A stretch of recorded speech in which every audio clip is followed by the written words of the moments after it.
जापेन जयम् आप्नोति, जापेन जयम् आप्नोति, जप सिद्धि फलम तथा, जप सिद्धि फलम तथा, जप सिद्धि फलम तथा, जप सिद्धि फलम। हीन कर्म त्यजेत् सर्वं, हीन कर्म त्यजेत् सर्वं, हीन कर्म त्यजेत् सर्वं, गतिस्थानम् एव च, गहितस्थानम् एव, गहितं स्थानम् एव च, गहितं स्थानम्।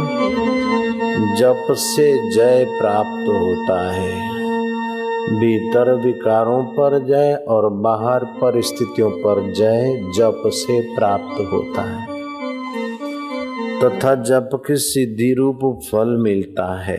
जप अनुष्ठान के काल में सब नीच कर्म और निंदित स्थान का त्याग करना चाहिए, ऐसी शास्त्र की आज्ञा है। मंत्र साधना अपने आप में स्वतंत्र है, मंत्र साधना अपने आप में सहज है, मंत्र साधना स्वाभाविक है, मंत्र साधना सब धर्मों में सर्वोपरि प्रशंसनीय साधन है।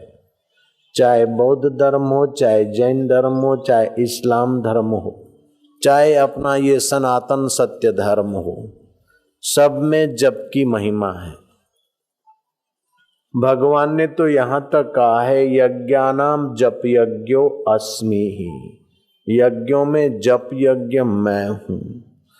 जप यज्ञ की उपासना में चार बातें मुख्य होती है।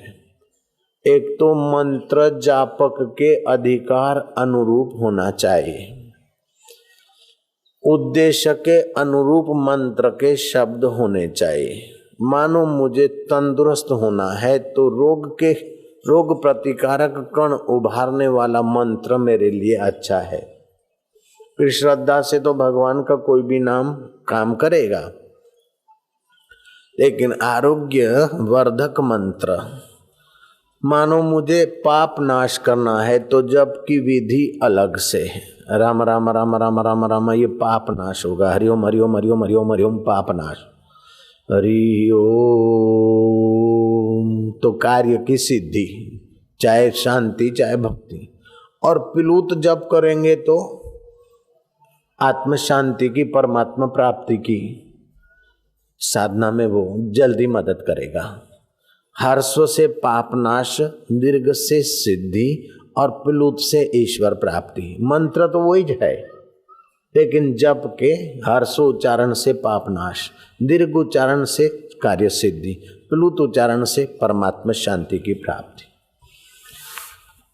फिर ये मंत्रों में भी तीन प्रकार होते हैं।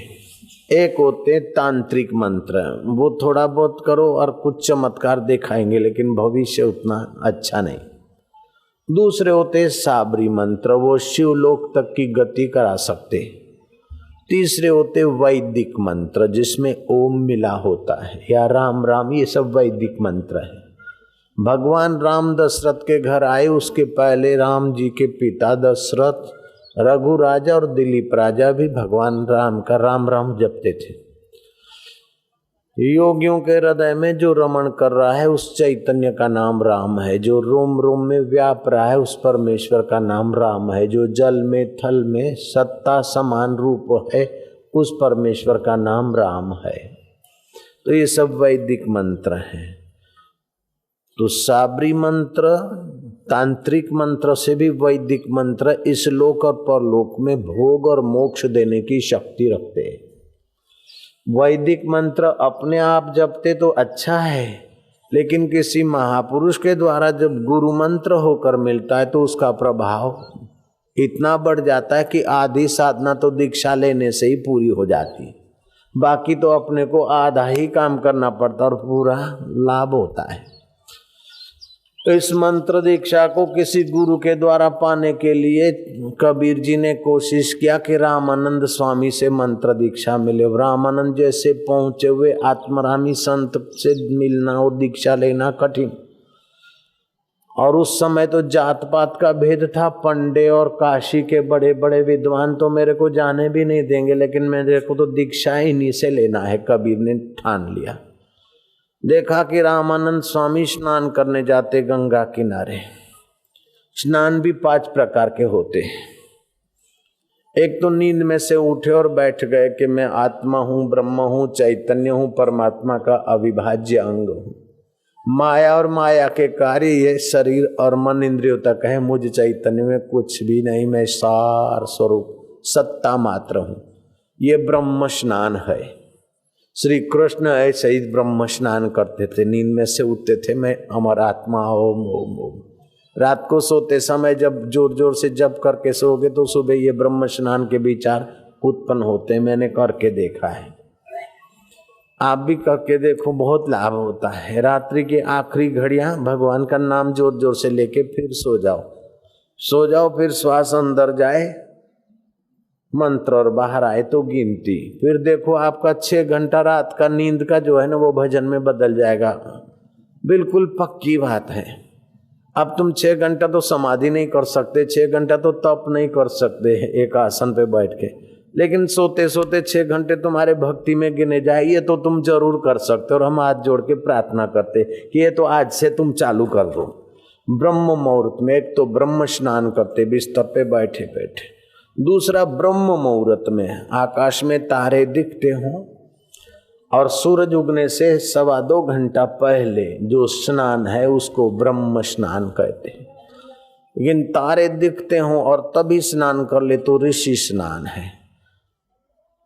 तो ब्रह्म स्नान, ऋषि स्नान से फिर आता है देव स्नान। सूर्योदय के पहले गंगा, यमुना, गोदावरी, देव नदियों का सुमरन करके स्नान कर ले तो देव स्नान। फिर आता है मनुष्य स्नान, सूरज उगने के पहले पहले कर ले मानवी स्नान। 5वां स्नान है दानव स्नान। सूरज उग गया उसके बाद उठे, फिर चाय पिया, टोस्ट खाया, ब्रेड बटर बासी खाया, बाद में फूका फाकी की और फिर स्नान किया, उसको दानव स्नान बोलते हैं, दैत्य स्नान बोलते हैं। तो वो रामानंद स्वामी तो ब्रह्म स्नान, ऋषि स्नान, देव स्नान करते थे। तो ऐसे महापुरुष स्नान करने जाते तो रास्ते सीढ़ियां उतरते, दोनों तरफ घास फूस की दीवार कर दिया, एक रास्ता रख दिया। तो महापुरुष सीढ़ियों से उतरते उतरते जा रहे थे तो कबीर जी अंधेरे में वहां सो गए। कबीर जी की छाती पर जब पैर पड़ा तो रामानंद के मुंह से राम राम निकला। कबीर जी ने देखा कि मंत्र मिल गया है और कबीर जी राम राम राम राम ऐसा रटा कि उनकी शक्ति जागृत हो गई। भीतर और बाहर विजय मिलने लगा, वाणी का प्रभाव बढ़ने लगा, बुद्धि स्वच्छ हो गई, मन के दोष दूर हो गए। मंत्र जाप तो बहुत काम करता है। मंत्र जाप के इर्द गिर्द आभा मंडल भी बन जाता है। तो कबीर का आभा मंडल इतना प्रभावशाली कि कबीर जब बोलते तो लोग खींच के चले आते हैं, बोलते तो खींच के चले आते हैं। तो दूसरे पंडों के सत्संग और दूसरों की मान्यता कम हो गई। लोगों ने देखा कि कबीर जी के पास क्या है। पंडितों ने रोका कि तुम काहे को कथा करते, तुम्हारा तो कोई गुरु नहीं, तुम तो निगुरा है, निगुरा आदमी सत्संग करेगा तो नरक में जाएगा, तुम क्यों सत्संग करते। कबीर ने कहा मैं निगुरा नहीं हूं, मेरे तो गुरुजी हैं। रामानंद स्वामी कह रहे वो गुरुजी तेरे को क्यों मंत्र देंगे, तू झूठ बोलता है। बोले सचमुच मेरे गुरुजी वो है। बड़े बड़े पंडितों ने जाकर रामानंद स्वामी को कहा कि ये तो जुल्हा है,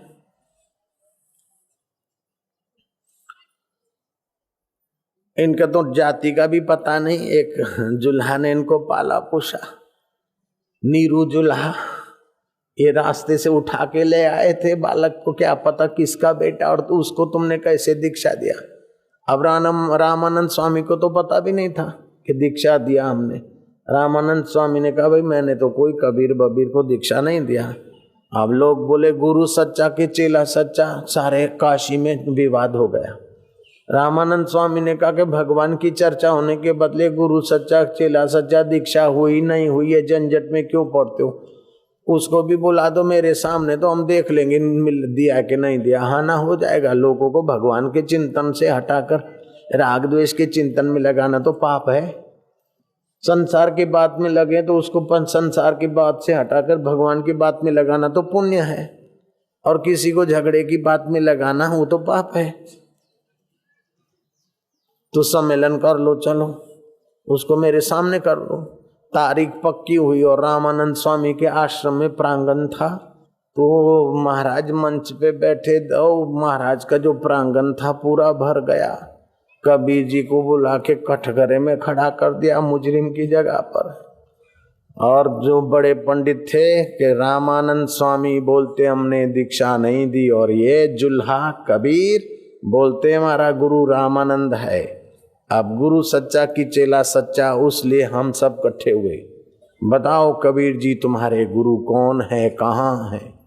कबीर जी ने बोला जो आसन पर विराजमान है, परम पूज्य पद भगवत पाद रामानंद स्वामी मेरे गुरु हैं। सब पंडित बोले देखो आपके सामने भी झूठ बोलता है। रामानंद स्वामी ने बोला इधर आओ, इधर आओ, इधर। अब वो रामानंदी साधुओं की आदत जो होती है राम राम बोलने की, वो रोटी परोसेंगे न, सब्जी राम, चावल राम, रोटी राम, और रोटी में भी राम का नाम मिलाएंगे, ऐसे राम के प्यारे हैं वे। और नमक भी बांटेंगे ना तो राम रस बोलेंगे, नमक नहीं बोलेंगे, राम रस है तो खारा, लेकिन बोलेंगे राम रस, राम का नाम जोड़ देंगे। उनकी आदत होती है राम राम करने की, सब वस्तु में राम का नाम मिला देंगे, अच्छी बात है। इधर आओ, आए। मैंने तेरे को कब दीक्षा दिया, मैं तेरा गुरु कब बना? मेरे सामने झूठ बोलता है। बोले गुरुदेव मैं झूठ नहीं बोलता हूं, मैंने आपसे ही मंत्र लिया, राम राम राम राम, मेरे से ही मंत्र लिया, मेरे सामने मेरे को झूठा बनाता है। इधर इधर नजीक आओ। वो खड़ाऊ पड़ी थी चाकड़ी लकड़े की, इधर आए, मत्था झुकाया, मेरे सामने मेरे को झूठा बनाता है। अब माँ थप्पड़ तो 2 शेर की चलाती है, लेकिन लगती तो 10 ग्राम की हो जाती। माँ दयालु होती है। ऐसे गुरु का हृदय भी राम राम राम मेरे को झूठा बोलता है, हाँ?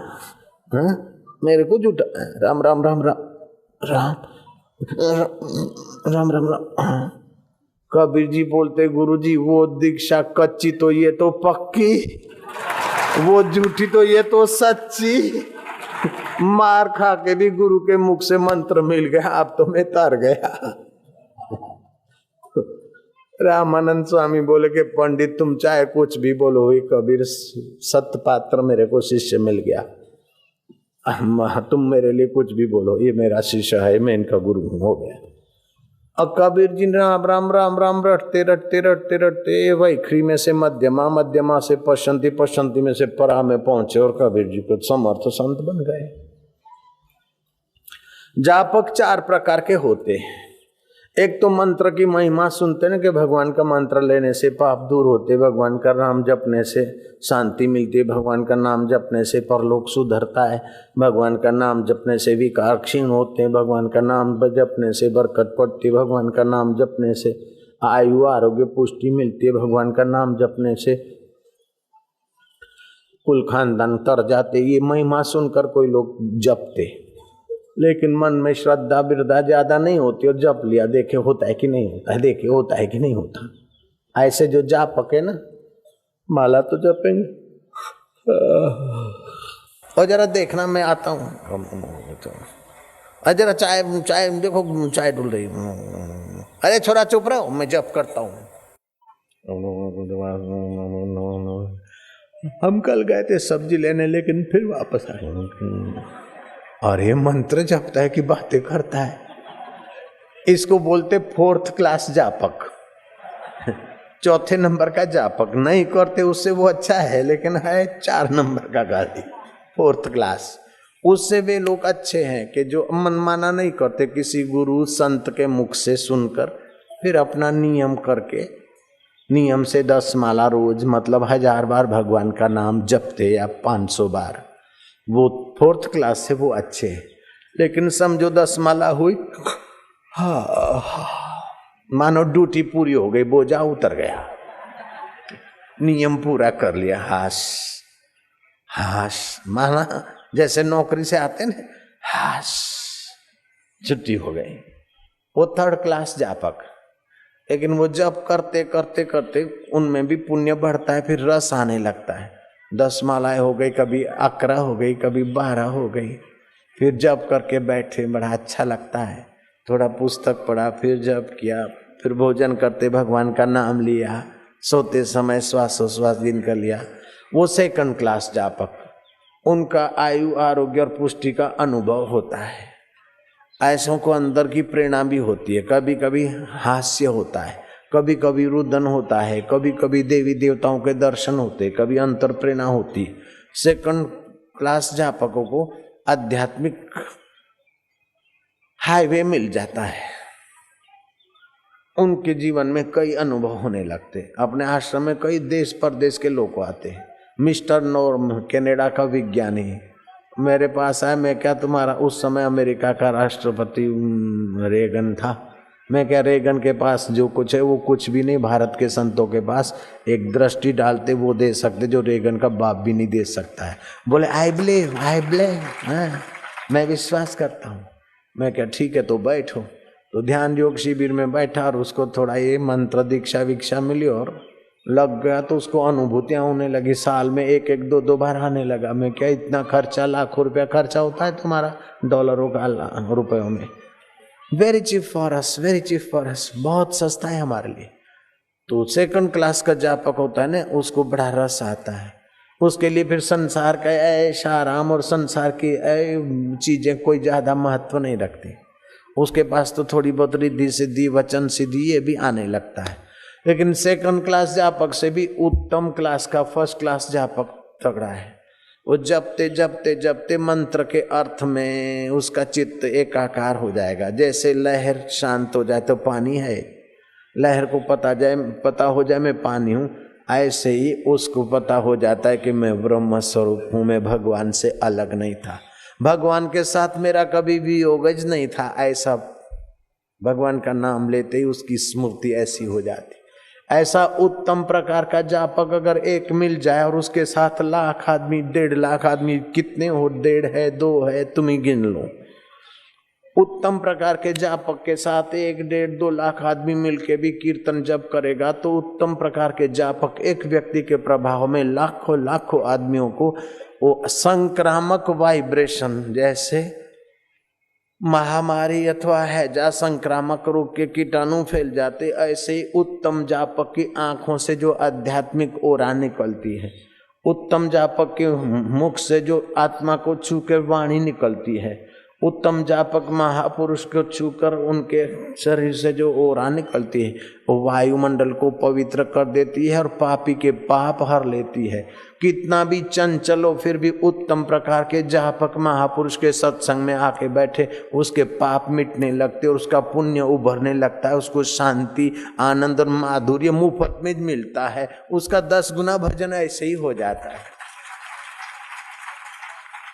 अपन लोग घर में बैठ के इतनी देर चुपचाप भजन नहीं कर सकते, लेकिन उत्तम जापक के साथ बैठते अपना कल्याण होने लगता है। ऐसे महापुरुषों के लिए कबीर जी, नानक जी ने कहा, साध जना मिल हर जस गाइए। उन संतों के साथ मिलकर हरि का जस गाओ, ताकि उनकी दृष्टि से, उनकी वाणी से, उनके आभा मंडल से अपने को फायदा होता है। अभी विज्ञानी लोग बोलते कि साधारण आदमी के शरीर से जो ओरा निकलती वो 1 फीट की रेंज तक होती, और योग विज्ञान को जानने वाले लोग बोलते साधारण आदमी जब आवेश में आता है, काम क्रोध में, तो उसकी ओरा 7 फीट की रेंज में फैलती।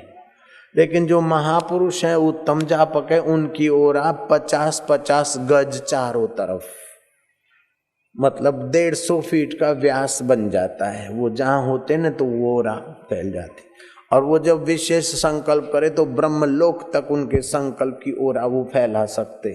1000 माइल 10,000 माइल दूर अपना भक्त है तो अपने संकल्प से उसको पोष सकते। ऐसी उनमें उत्तम जापक में शक्ति भी आ जाती है। तुकाराम महाराज कहीं बैठे हैं और शिवाजी कहीं बैठे, समर्थ कहीं बैठे और शिवाजी कहीं बैठे, और शिवाजी याद करते तो समर्थ जरा मन में उनके लिए भावना कर देते तो शिवाजी को मदद मिल जाती। ये उत्तम जापक थे समर्थ रामदास, इसीलिए शिवाजी की पीठ ठोक दी और इतने बढ़िया राजा हो। एक माई, उसका पति गुजर गया था, वो जा रही थी शमशान में सती होने को, सती होने को जा रही थी। समर्थ रामदास बैठे थे, तो अष्टपुत्र की माँ बनो। माई बोली महाराज मेरा पति तो शमशान में चला गया। अष्टपुत्र की माँ कैसे? बोले अब क्या करें, रघुवीर ने बुलवा लिया, हम क्या करें, उनको बुलाओ। वो शमशान में से लाए गए और समर्थ रामदास ने ध्यान करके जय जय समर्थ रघुवीर करके पानी चाटा हाथ पे रखा, वो जिंदा हो गया। बोले 8 पुत्र तो पहले वह आशीर्वाद दिया, 2 दूसरे देता हूँ, अब 10 पुत्र की माँ होना। और पहला पुत्र उसने समर्थ रामदास को अर्पण किया। ऐसे तुलसीदास के जीवन में भी था।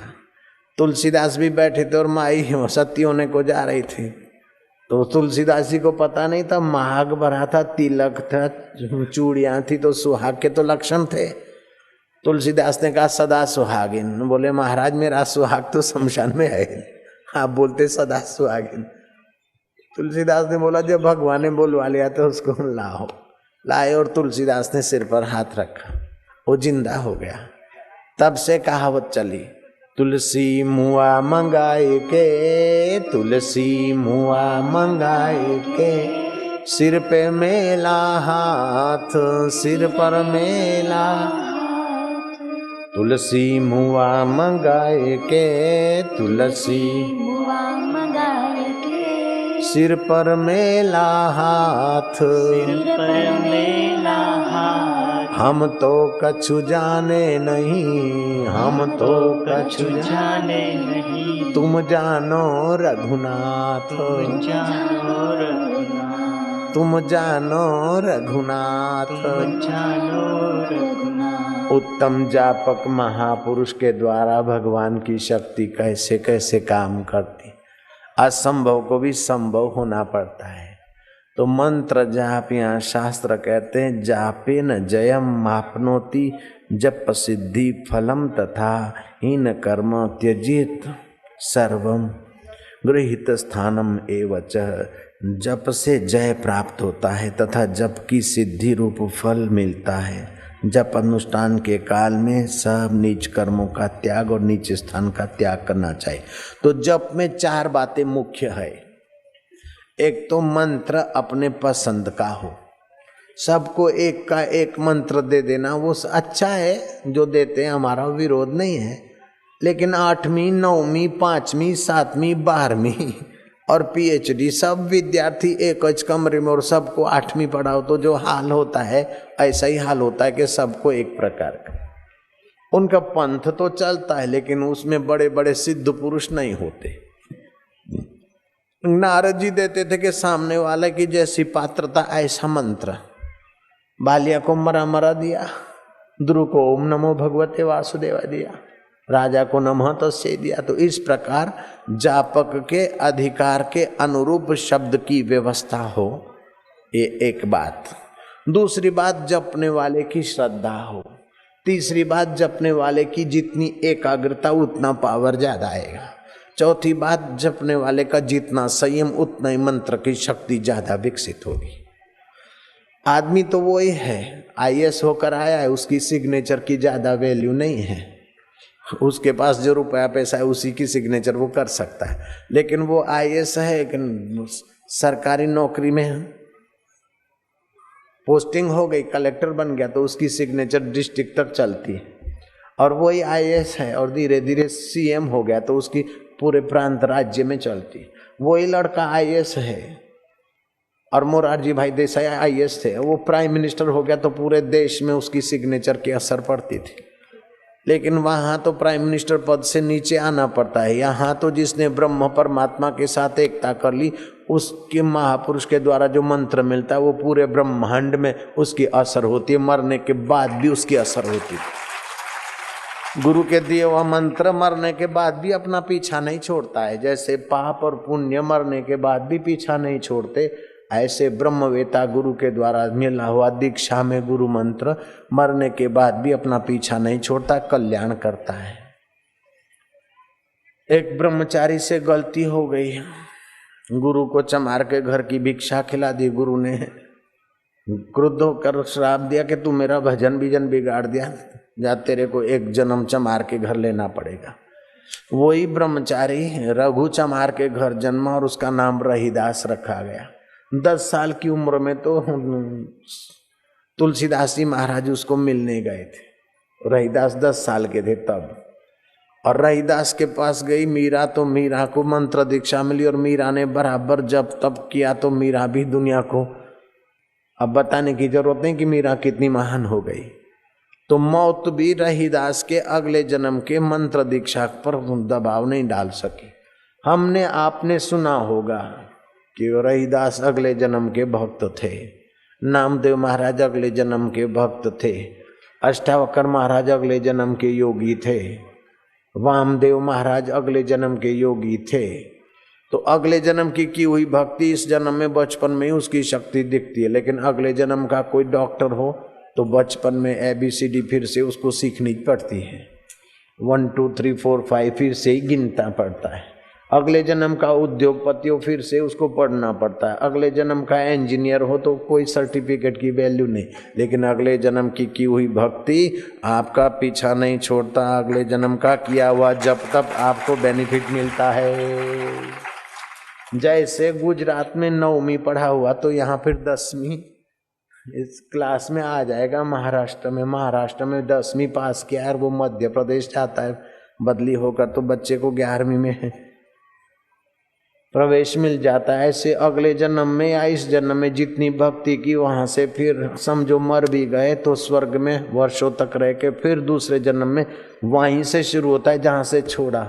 लेकिन संसार का काम वहीं से शुरू नहीं होता है, फिर से ABCD, फिर से 1 2 3, फिर से इको यणची आई उनरिल रिका ए उंगा ए ओ चाहे वरटलना या मंगना न जब आया जब अगडत, ये संस्कृत की ABCD है।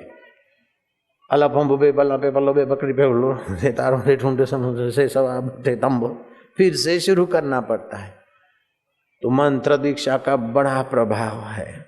मंत्र से क्या होता है, ऐसा सा मंत्र जाप से मन वश होता है, इंद्रियां संयत होती है, बुद्धि विकसित होती है, चित्त में संकल्प सामर्थ्य आता है कि अपन को आश्चर्य हो जाए। अब ज्ञानेश्वर महाराज के लिए तुमने सुना होगा, चबूतरे को चला दिया। ये जब करते करते इंद्रियों वश होती है, मन एकाग्र होता है। जितना जितना वश एकाग्र उतना उतना शक्ति बढ़ती है। विवेकानंद ने लिखा है कि अगर योगी प्राण को और मन को नियंत्रित कर दे, सूक्ष्म सूक्ष्मतर सूक्ष्मतम, तो ग्रह और नक्षत्र को अपने स्थान से हिला सकता है। देवी देवता उसके आगे हाथ जोड़कर हाजिर हो सकते हैं। एकनाथ महाराज के जीवन में तुमने सुना होगा कि एकनाथ महाराज ने श्राद्ध, पिता दादा का जो श्राद्ध करना था उसकी तैयारी कराई। गिरजाबाई बड़ी साध्वी थी और सुबह 8 बजते बजते उन्होंने तो सीरा, ये खीर, चावल, बीवल, पूड़ी जो कुछ बनाना था बना दिया। एकनाथ की धर्मपत्नी गिरजाबाई ने, पैठान की बात है, तुम्हारा महाराष्ट्र की जाए है ना, है तो ऐसा करो है। वो जो भीख मंगे आते थे सत्संगियों से कुछ गुजारा करते थे, उन्होंने देखा कि आज तो देखो सीरा हलवा की सुगंध आ रही, पूड़ी भी है, समोसा भी है, अरे खीर की भी सुगंध आ रही, आज तो श्राद्ध है एकनाथ महाराज के पास। दूसरा भिखारी बोला तो ब्राह्मणों को खिलाएंगे, अपने को तो एक एक रोटी मिलेगी।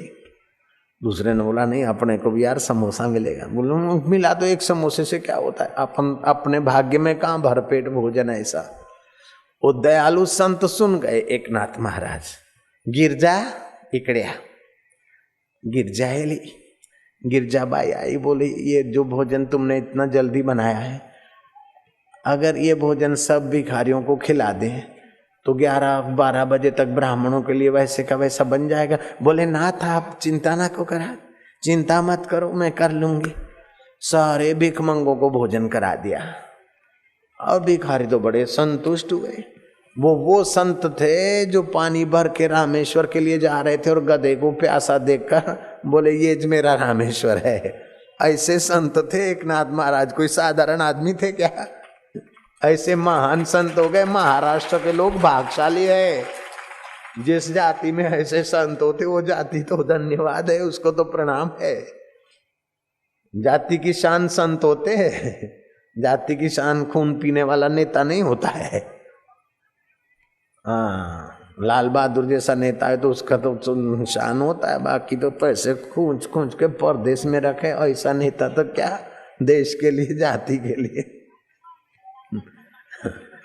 महाराज क्या आपको बताएं, वो गिरजाबाई ने तो भोजन बनाना शुरू कर दिया। वो भिखारी तो बड़े खुश हो गए, लेकिन ब्राह्मणों को पता चला कि हमारे लिए बनाया हुआ भोजन भिखारी को खिला दिया।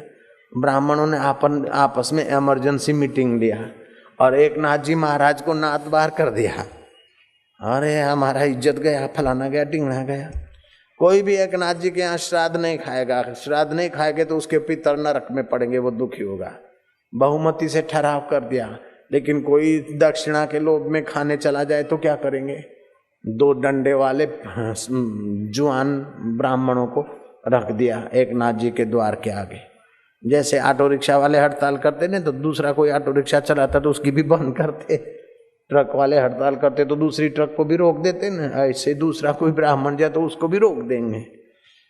वो 2 ब्राह्मण जो लठधारी थे, उन्होंने क्या देखा कि 12 बजा है और एक नाथ जी समझ गए कि ब्राह्मण आने वाले नहीं है।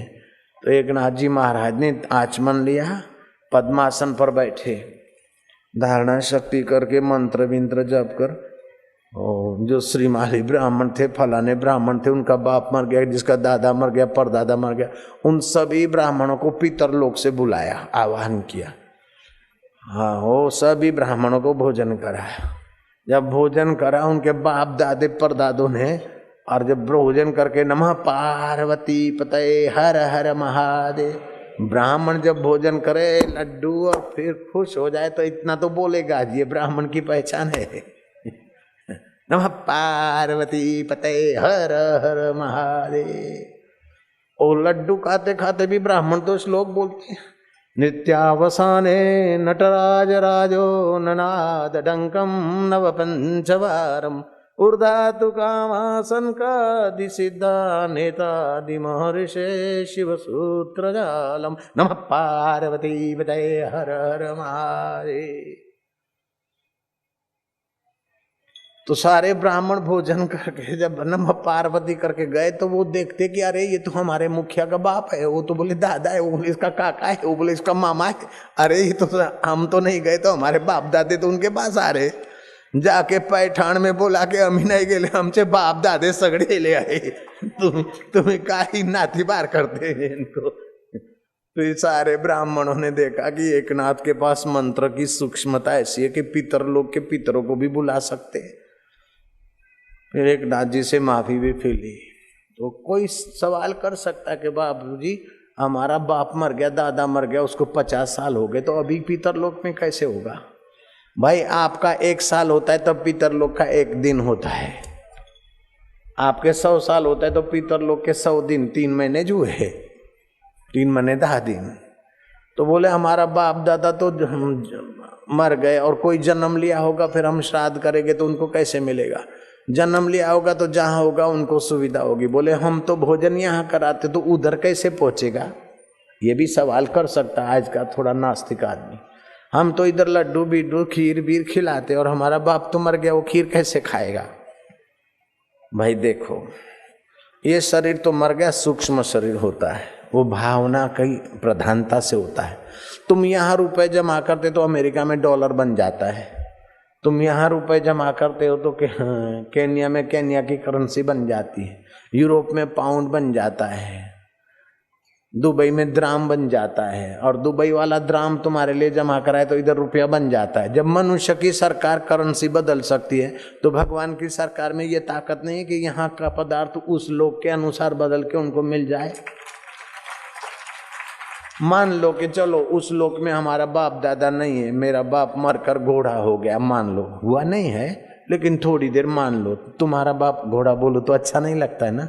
मान लो मेरा बाप मरकर घोड़ा हो गया, मान लो, तो क्या होगा? मैंने श्राद्ध किया तो उस दिन वो घोड़े को चारा बीरा अच्छा मिलेगा, और वो घोड़ा गाड़ी में बंधा है तो घोड़ा गाड़ी वाला उसको बेचेगा और प्राइवेट जगह पे आराम से रहेगा।